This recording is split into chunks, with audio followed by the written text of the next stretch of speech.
You're listening to Mosh on Radio Adelaide, and you're with Jake and Amber, and we're with Ville Valo from him. How you doing, man? Oh, getting there. Just woke up a second ago, you know. Just woke up? Yeah, from a hotel. Just kipped. So Just you gotta, kips. yeah, you got to do that on occasion. I'm not really used to flying on gig days, so it's a bit odd, you know. But we're playing fairly late. We're playing between 9 and 10 in the evening, and then heading over to a hotel. You've got adrenaline in your body, so you can't sleep straight away. So I fall asleep at like 4 a.m. whatever. Then we have to wake up at 8 to get to the airport or whatever. So it's very different from touring in Europe, because usually then we have sleeper buses, you know, coaches, and so you always, after the gig, you hop on a bus and you get to see some, you know. I was actually complaining about it. Would it be lovely to see some, you know, Aussie land, you know, stuff in between the cities, but I've understood that rarely anybody tours with buses. But of For course, sure. You should just come a back, little bit, you know. you should come back to Australia and do your own headlining tour, and then Maybe go one by day, yeah. bus. That'd be heaps fun. It Then you would can be see great, yeah. all Next time outback. around, we definitely need to figure it out. I do understand you can't do the entire country, you know, especially do the path like thingy. You know, it takes a lot of time, but it does give that little special something. You get to see places that normally people never do.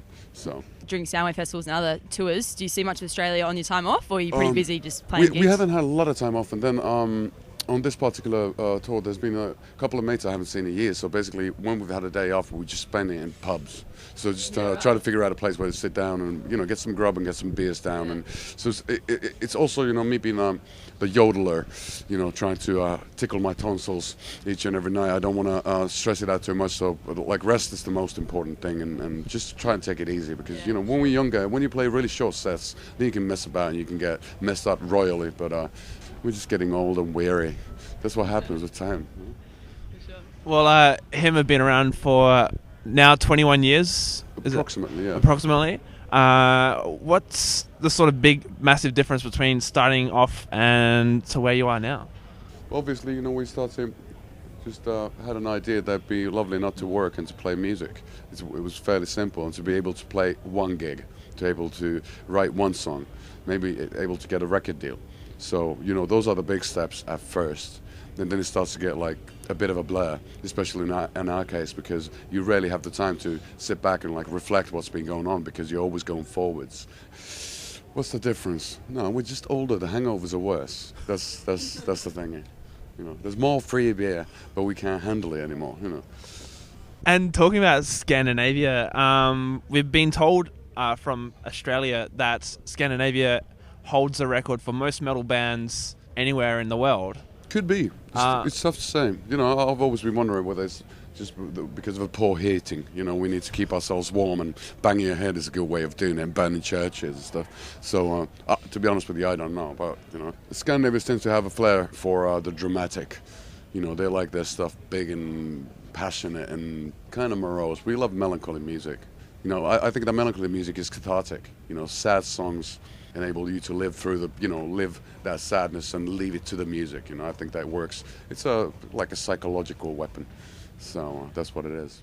So do you find when you're writing songs then and lyrics that it's better to do it in Finland at home because of this environment, or can you write on the road? We can be morose and pissed off wherever in the world. It doesn't really matter. But it's one of those things that when you're having a good time, then that's when you're going to the beach and eat ice cream. That's not when you write songs. But when you're really having trouble, you're having existential problematics going on within yourself, you know, that's the time to pick up the acoustic guitar and figure your way out of the labyrinth of sadness, so to speak. So that's the way it works for us, at least. And then you hit straight into the studio. Yeah, but I find it fairly, you know, it's a very Scandinavian thing. A lot of people outside of Scandinavia don't kind of like get it. They might get the music, but they don't get the whys and wherefores. But it's not a competition, you know. Why not? I don't know. You know, it's a lot of traditional music. Let's say in Portugal, they have fado, like their traditional folk music. It's super sad, super melancholy. Then a lot of classical music, if you think German stuff, Wagner, and then if you think of some Russian stuff or some Finnish stuff like Sibelius or whatever, they're really powerful, really melancholy, really broody, really dark, really gothic in essence. So no wonder that stuff has influenced what we do. But I don't know. I don't want to know. You know, it's one of those things that's it'd be stupid to try to kill the magic, you know, by trying to be a mathematician. You know, there's no mathematics involved in what we do, musically, tour-wise, maybe. That's when the Excel sheets come in. All right, now let's talk about a sneak peek into tonight's set. Right. Last time you came to Soundwave, you had Bam Majero just hanging out on stage. Do you have any surprises for tonight's show? No, we're just going to play way better. It's going to play way better. Yeah, and play better songs and not to have anybody hanging on stage and spoiling our set. No, you know, it's last time around I think it was 2010. And so we had another album out then called Screamworks, so we played a lot of songs from that, and you know, a lot of stuff has happened since. So it's a bit more rock and roll, a bit more gloomy, a bit more doomy. You know, we're tired of trying to be a happy rock and roll band, you know. So why the 4-year wait between shows? Well, it took us a lot of time to get the latest album done. We had troubles with our drummer had this condition with his hands, like a tennis elbow type of thing. Yeah. All of a sudden, he started feeling so much pain in his arms and hands that everybody got super scared. He went to a doctor like 15 different times, and it took 8 months for him to recover. He had to like start from very scratch. Could be, you know, stuff to say whether it was psychosomatic or not, you know, to do with stress or whatever. But that's one of the reasons that it took us a long, long time to get the album done. It didn't feel right to invite anybody else to play the drums for the duration of him recuperating. So we haven't been lazy. No, you know? No. And what about the reception on Tears on Tape? How do you feel that the reception for this album, say, compares to Screamworks? To be honest with you, I think the cool thing about our band is the fact that people seem to appreciate different albums in different countries differently. So, like, it seems that one album is successful somewhere and not so successful somewhere, and then it turns around, you know, with the next album. So there's never rhyme or reason, and there's no logic behind it, which kind of, like, makes it interesting and challenging for us because we always have to prove ourselves, as opposed to, like, now we have a hit album and we'd be really doing super well globally. That's never happened. It's like we get a hit in one country, and then we still have to fight our way through, you know, it's good for the head, you know, for the ego, so to speak. That you play smaller clubs in some countries, and then you play bigger places in some, and to keep us on our toes. Yep. You know, I don't know how the album's been doing, and you know, it seems to be a tough time for all sorts of bands. You know, albums are not selling that well, and then we've experienced the moment when CDs were still selling quite a bit. So these days, when people say that, you know, if you sell 100 times less than you did back in '99, it still equals the same. But obviously, it doesn't feel the same. You know, the bread's not as big on the table as it was. You know, you don't get to enjoy the fruit of your labor as much.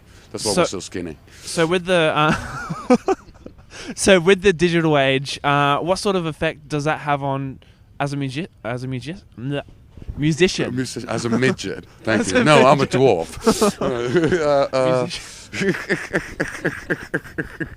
No, well, you know, I think, you know, you could consider it being like separated the you know, the bad weeds from the good. You know, so it's not the easiest job or also something that would be a dream come true. It really takes a lot of work, and then it takes a lot of luck to be able to survive.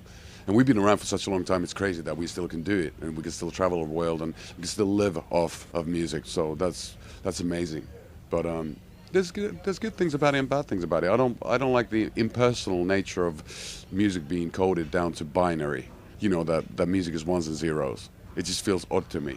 At least, well, I'm so old that back in the day, you know, we were waiting for an album to come out, and we were queuing up to a record store on the day of its release. So that's changed a lot. And then because of the oversaturation, you know, because of you know, hard drives getting faster and bigger, you know, it's just a lot of people just download so much music they never actually listen to it.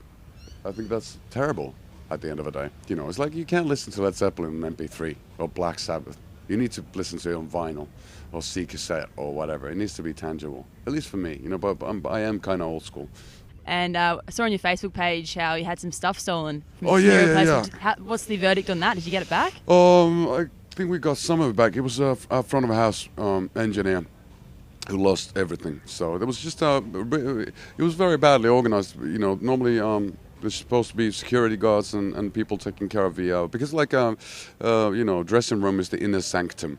It's one of those places that is kind of sacred for a band, and that's the place where we have our passports and we have our stuff and all that. And so it's not nice that somebody was able just to walk in and just take randomly just one backpack, and he happened to be our front of house engineers who had all the hard drives from all our gigs. He'd be recording our shows, and then all sorts of like iLogs for authorization of different music programs and stuff, and laptops, and his visas for Brazil and places like that where we go next. So it's a lot of hassle. He had to go to the consulate to get a new passport for America, but they've been able to locate the guy. So let's hope that some of the stuff we can get back.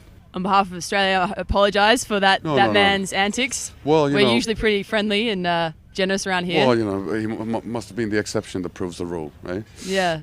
Well, I'm glad you got some of your stuff back at Yeah, least. yeah, yeah, and it's nothing like life-threatening in that sense, you know. So it's just paperwork and laptops or whatever. So insurance can cover it, and the point is obviously just that it takes time and it pisses everybody off because all of a sudden you feel violated because of the inner sanctum thing, because now everybody's kind of like scared. Well, not necessarily scared, but overly cautious about leaving stuff to the dressing rooms, and it shouldn't be like that. Should feel comfortable. Yes, with your indeed, guests in our indeed. country. Yeah. I think it's all we have time for, unfortunately. Okay, fair enough, yeah. Can't wait to see you at 9 Uh-huh. tonight, Adelaide fans. Yes. Good to Good be luck, back. mate. See you there. Thank you so much.